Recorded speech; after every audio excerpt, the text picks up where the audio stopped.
Econoticias realiza análisis de la modificación que tendría el acuerdo 031 del 2020 en Ibagué, con el que se entregaron beneficios tributarios en los impuestos Industria y Comercio ICA y Predial Unificado IPU, como método para generar el crecimiento económico y empleo en nuestra capital. Lo primero que se reconoce es que con el proyecto de acuerdo que presentaría el municipio se corregirían algunos errores que presentaron en el 0031. En su mayoría tienen que ver con el número de empleos. Los topes fueron muy altos para que los empresarios puedan acceder a los beneficios tributarios. Julio. Sí, Juan Pablo, mire, por ejemplo, en el caso de las industrias culturales y creativas que se denominan economía naranja, que se ubiquen a partir del 1 de enero del año 2021 en la zona ADN, Área de Desarrollo Naranja, recordemos que está en el centro de la ciudad, se les otorgará exoneraciones del impuesto de industria y comercio y complementario de avisos y tableros durante los 5 años, siempre que se constituya con un mínimo de 5 empleos. Antes, en el aprobado en diciembre, se solicitaban por lo menos la generación de 10 empleos. Para las nuevas zonas que se instalen a partir del 1 de enero del 2021 en las zonas francas y que generen 20 empleos, antes se solicitaban 30. Hay un punto en este documento. Lo que es discutible, Juan Pablo, es que la ciudad de Ibagué no tiene zona franca hasta el momento, Juan Pablo. Entonces no sabemos por qué en el proyecto de acuerdo Cuando la haya, Julio. Sí, y ¿habrá zona franca, Juan Pablo? Yo no creo. Entonces, pues uno dice, ¿para qué lo dejan en el proyecto de acuerdo? Si por el momento no tenemos zona franca ni creo que una proyección a un tiempo corto. Entonces, pues más adelante se le podría hacer una corrección. Pero mire, Juan Pablo, por otra parte, se habla bastante en este documento del tema de las empresas que se instalen en la infraestructura de logística especializada, parques industriales de la ciudad de Ibagué y que generen más de 20 empleos. Se les otorgará una exoneración del 100% del impuesto de industria y comercio y complementario de avisos y tableros durante el periodo de la vigencia del presente acuerdo. Aquí lo diferencial que uno encuentra, Juan Pablo, es que que le agregan la palabra infraestructura logística especializada. Sí. Si en el 031 no lo estaba. Claro, Juan Pablo, y aquí tenemos solo... ¿Qué le pasa a nuestro amigo Alberto Montoya? Que es el que está proyectando este documento, Juan Pablo. Aquí solo tenemos 2 parques logísticos, podemos decir de esa manera. El de Strategic de la familia el de Sierra Oikos. y está el Parque Logístico Regional o Nacional del Tolima. Oikos, ¿cierto? Que lo construyó Oikos, pero ya no es de Oikos. Pero entonces solo tenemos 2. Y aquí hay un diferencial, y es que para esta infraestructura logística se está ofreciendo la exoneración del 100% por 20 empleos, diferente a como ocurre en otros sectores, que sí primero hay un 100%, pero los primeros 2 o 3 años, y así sucesivamente hasta los 5, Juan Pablo. Hay un factor diferencial. ¿Y por qué para todos los empresarios de Ibagué máximo el 60% y para logística el 100%? ¿Y dónde queda la vocación 2020, Alberto, en turismo y en agroindustria? ¿Por qué consciente a la logística y por qué el resto que nos coma el tigre? Sí, mire, Juan Pablo, también se modifica en su totalidad la tabla que facilitará para que las personas que están en la informalidad se den a la formalidad como personas jurídicas o de hecho ante la Cámara de Comercio de Ibagué. En este caso se aumenta el número de años en el que se recibirá el beneficio. Se pasa en la primera instancia de 2 a 3 años. Para las compañías existentes que decidan abrir una nueva sede y generen nuevos empleos, recibirán una exoneración por 5 años. En este caso se modifica la tabla aprobada por el Consejo.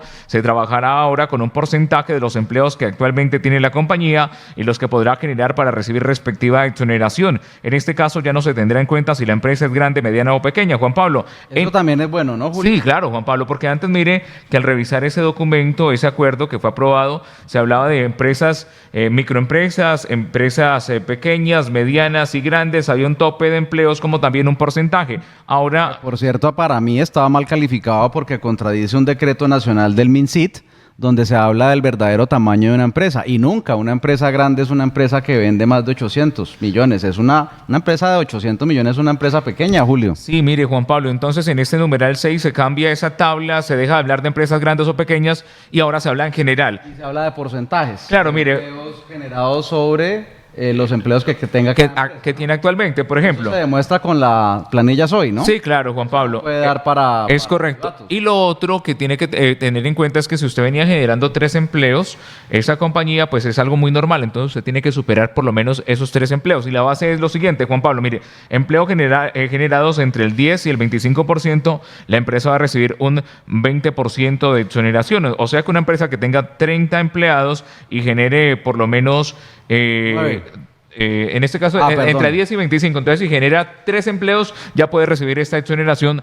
del 20%. Y la tabla llega hasta poder crear una planta alterna de 100% empleados. Ahí recibirá el 60%. Y ahí está el factor diferencial. Eso está bien. Exoneraciones en industria porcentuales, como lo está escribiendo Montoya. Advertimos que este es un borrador al cual ha accedido Econoticias, pero lo que no estamos de acuerdo es que le entregue todas las gabelas o en un 100% al sector logístico. ¿Y dónde queda el sector de agroindustria y el sector de turismo, que son ejes estratégicos de la visión 2025? ¿Dónde están los hoteleros, las agencias, la gente que quiere hacer turismo en Ibagué para que digamos que hagamos turismo y no solamente resignarnos a la parte logística, que por cierto es muy importante, pero no podemos solamente, creo yo, conducir todos los caminos y la visión 2025 a logística? Me parece que no. Incluso yo me atrevería a decir que no debería ser del 100% de la exoneración, Julio. Sí, claro, porque para otros sectores... Entonces, ¿por qué el resto de empresas en Ibagué hasta existentes... el 60%?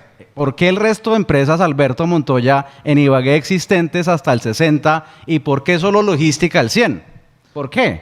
¿Y dónde queda agroindustria y turismo? ¿Por qué esas exenciones y gabelas se las da en predial al sector hotelero y no se las da en industria y comercio? Sí, claro, y aquí viene el factor diferencial del que usted habla, Juan Pablo. Ya pasando al artículo 2, aquí se refiere a lo que tiene que ver con la exoneración del pago de impuesto predial. También se modifican algunas de las pautas que se habían establecido.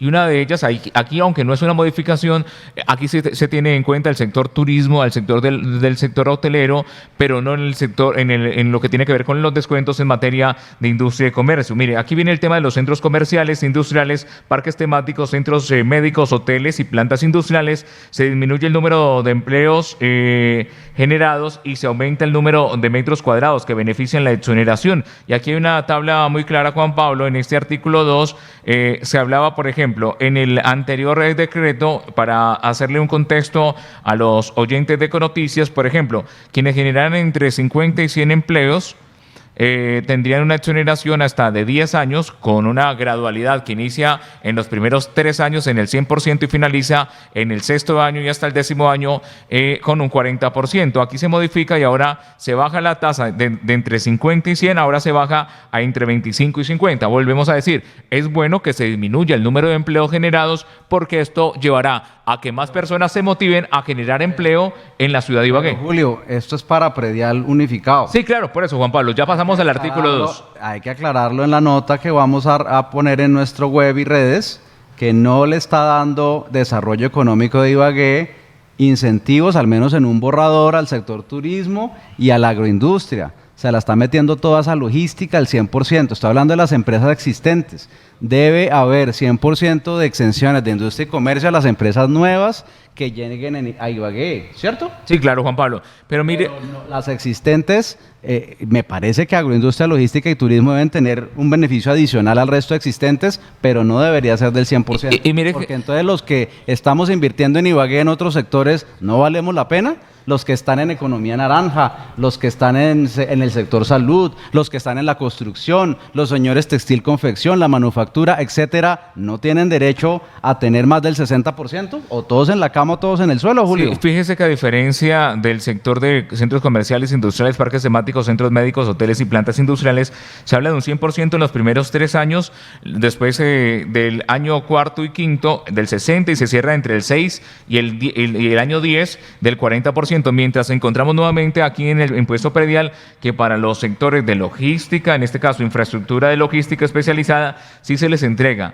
los 10 años, Juan Pablo, por generar 20 empleos permanentes, pero no se da una gradualidad del 40, del 60 y el 100, sino se da los 10 años al 100%. ¿Y a qué se referirá Montoya con poner el término infraestructura logística especializada? Pues no estaba en el acuerdo 031. Pues vamos a consultarlo. ¿Será que quieren beneficiar a ciertos parques que ya están instituidos en Ibagué y que no son catalogados como empresa existente per se o parque industrial, sino que quieran de pronto especializar más esa logística? Pues por eso le preguntaba. Todos merecemos exenciones y buenos tratos, Julio, pero aquí nadie debe tener una corona suprema sobre los demás. Sí, entonces ahí es el tema y una de las preguntas con las que cerramos pues estas revisiones.